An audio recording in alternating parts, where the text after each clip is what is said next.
Hi all, this is my fifth section on the topic 3-phase induction motor, and it is for the course EE216 for applied electronics and instrumentation, and today's topic is speed control.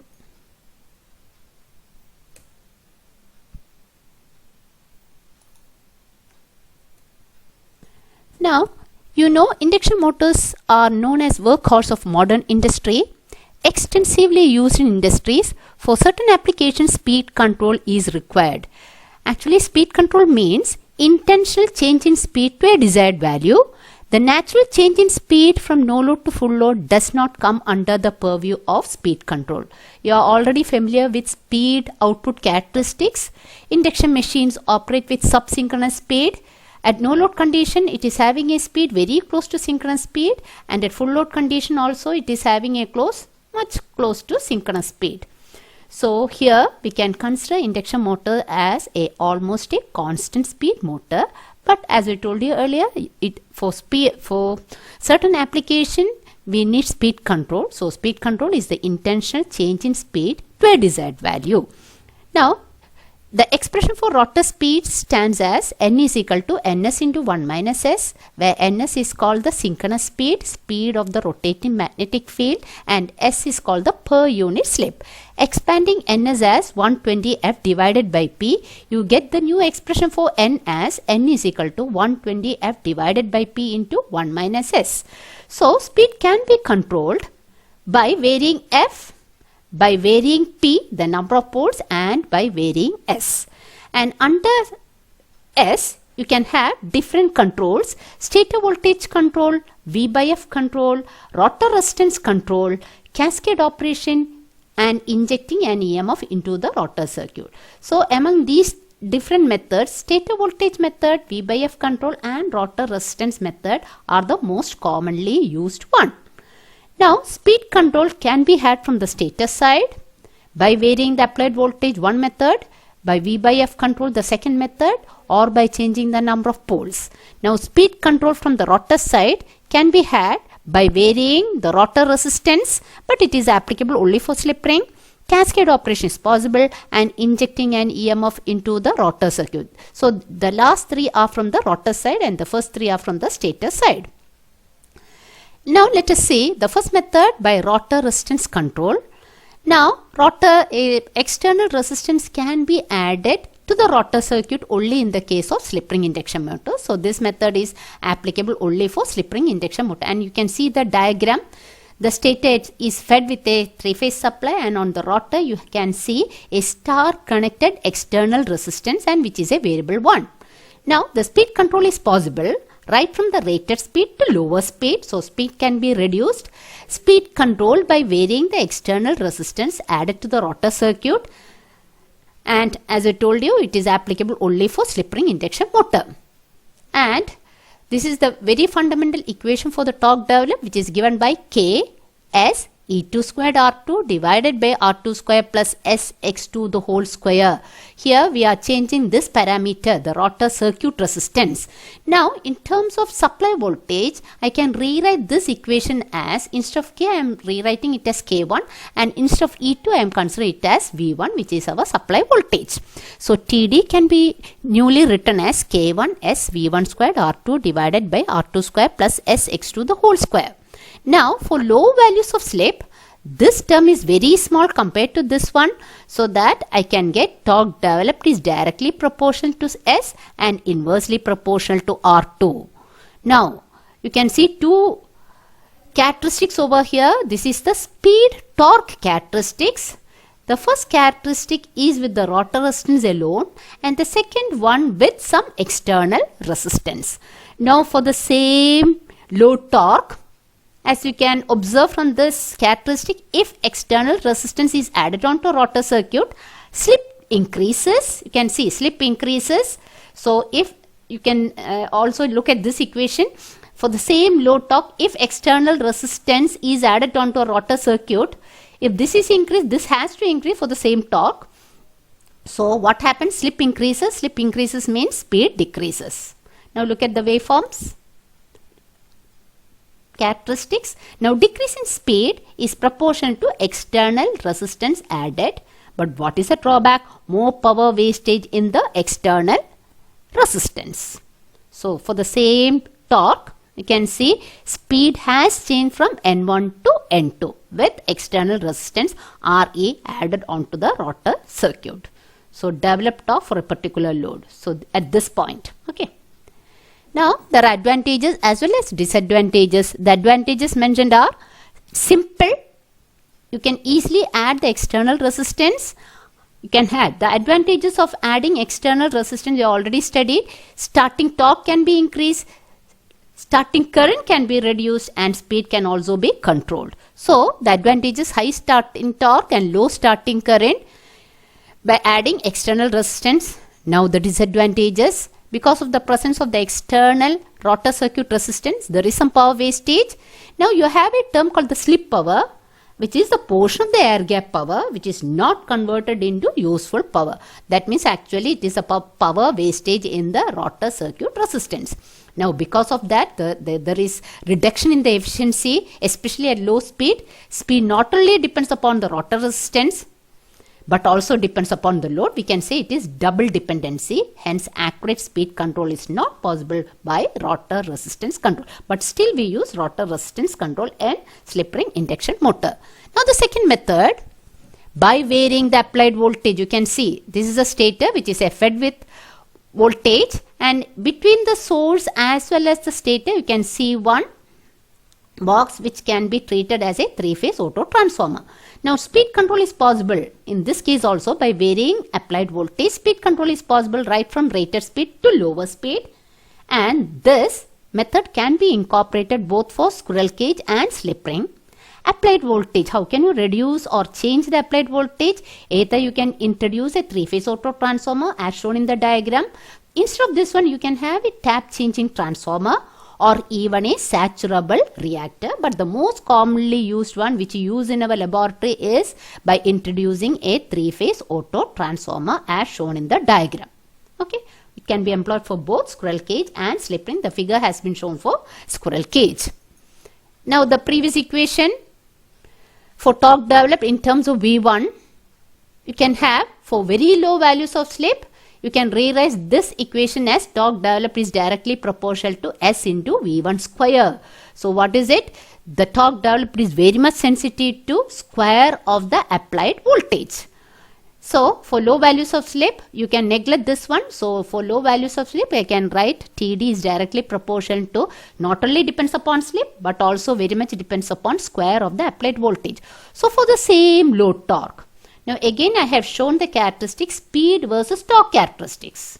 So this is the first characteristics is with the normal rated voltage V1 is equal to VR, and the next case I have reduced the supply voltage with the help of three-phase auto transformer. So you are getting V1 less than VR. So for the same load torque, there is a reduction in voltage, there is a reduction in speed. So for the same load torque, reduction in voltage is accompanied by an increase in slip. You can see this equation. Reduction voltage is accompanied by an increase in slip. That means there is a decrease in speed. So speed changes from N1 to N2. Speed has been reduced from N1 to N2 by reducing the voltage. Very sensitive to supply voltage, square of the supply voltage. Now advantages, simple. Just by introducing a three-phase auto transformer, you can have speed control, cheap, it's readily available in our laboratory, and low maintenance cost. Now disadvantages, a large reduction in voltage is required for small decrease in speed, hence not commonly used, but it is extensively used in laboratories. Wide variation in speed is not possible. Torque reduces greatly with reduction in applied voltage. Just because it is proportional to square of the supply voltage, change in voltage results in change in flux density, thereby seriously disturbing the magnetic conditions of the motor, hence not commonly employed. Now this is the most important method. We can call it as the V by F control. It can be employed for both squirrel cage and slip ring. The advantage is that smooth variation from zero speed up to base speed is possible. Now it has also got a soft start facility. What is soft start facility? Temporarily reducing the load or torque during startup, which facility is not available for the previous two methods. So soft start facility is available, and that is available using solid state devices. And the figure shows the simple arrangement. It's a single line diagram.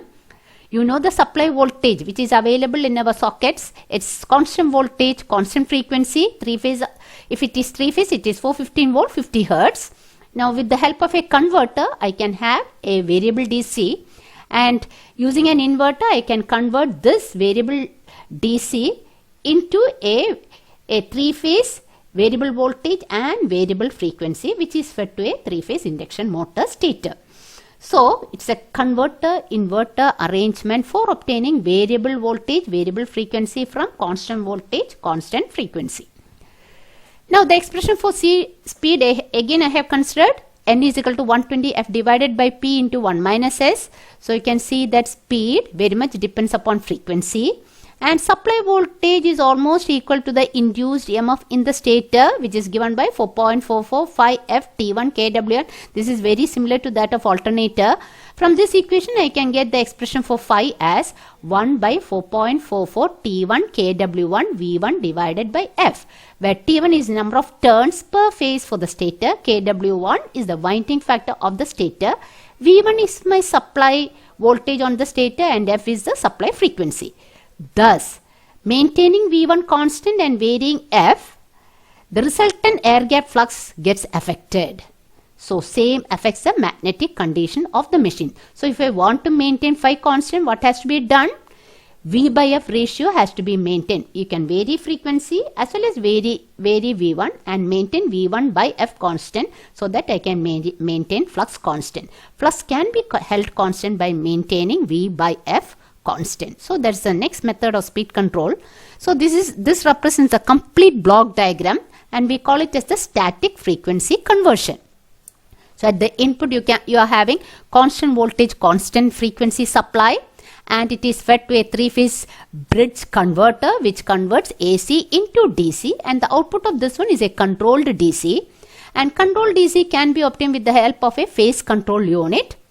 Now the output controlled DC is fed to a voltage oscillator. The frequency is converted with the help of the inverter firing circuit. In addition, the controlled voltage DC voltage is fed to a voltage source inverter where it converts DC into AC, and the output of the voltage source inverter will be a variable voltage and variable frequency output, which is in turn fed to the stator of a three-phase induction motor. Again, I have shown the same thing, and description is given over here. First block represents the three-phase bridge rectifier. Output is controlled DC. DC voltage can be controlled by varying the firing angle of the controlled rectifier. This controlled rectifier can be a thyristor, IGBT or MOSFET. Controlled DC voltage is in turn fed to voltage oscillator and to voltage source inverter through, and voltage source inverter voltage is fed to voltage source inverter through the filter. Frequency is controlled by pulses from voltage source voltage oscillator, which is in turn fed to the inverter firing circuit of VSI, voltage source inverter. Output of VSI is a three-phase variable voltage with variable frequency. Now you can have, the previous one is an open loop system, and next you can even have a closed loop control. In closed loop control, there is a feedback mechanism. The speed of the rotor is measured using a sensor, and it is compared with the reference speed. The difference is taken as error and fed to the controller. So this block represents the power electronic controller. The controller sets the inverter frequency. The frequency is taken as input for the voltage source inverter, which modifies the terminal voltage accordingly so as to keep V by F ratio constant. So this represents a closed loop V by F control, which can be employed for three-phase induction motor. It can be employed both for slip ring as well as squirrel cage. Now you can see the torque speed characteristics for V by F control.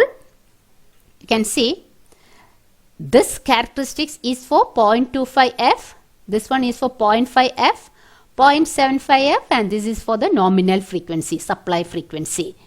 But you can see the maximum torque remains unaltered, And you can see another important this thing, the starting torque is inversely proportional to F. So reduced frequency means you can have better starting torque also. So torque speed curve with constant V by F, V1 by F ratio. Now advantages, smooth variation right from zero speed is possible, and good range of speed can be obtained by using this method. Soft start facility is available as already mentioned. Closed loop operation is also possible, can be operated at desired speed irrespective of change in load condition. Controllers can provide even braking and reversing.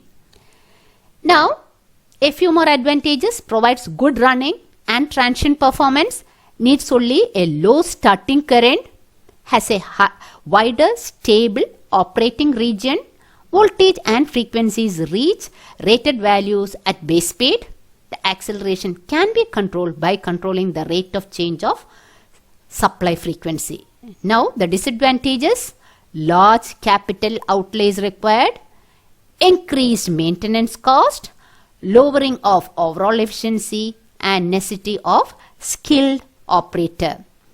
And since we have seen the speed control extensively used in industries, induction motors, a few of the applications of slip ring induction motor suitable for loads requiring high starting torque like printing presses, excavators, cranes, winding machines, conveyors, crushers, compressors, lifts, mills and pumps, and a few applications about squirrel cage induction motor to meet the various starting and running requirements of variety of industrial applications. Several standard designs of squirrel cage induction motors are available. The effective resistance of the rotor cage circuit is the most important design variable. By having different values for the rotor resistance, we have the following classes like Class A, Class B, Class C and Class D. Used for centrifugal pumps and fans, used for conveyors, compressors, reciprocating pumps and compressors, lathe works, line shafting, etc. Now the reference books, you can refer AC and DC machines volume 2 by BL Thereja and AK Thereja, and also you can refer induction machines and synchronous machines by Murkesh Kumar. The other two machines are of bit higher standards. Electrical machines by PS Bimbra and electrical machines by Nagrath and Kothari. Thank you.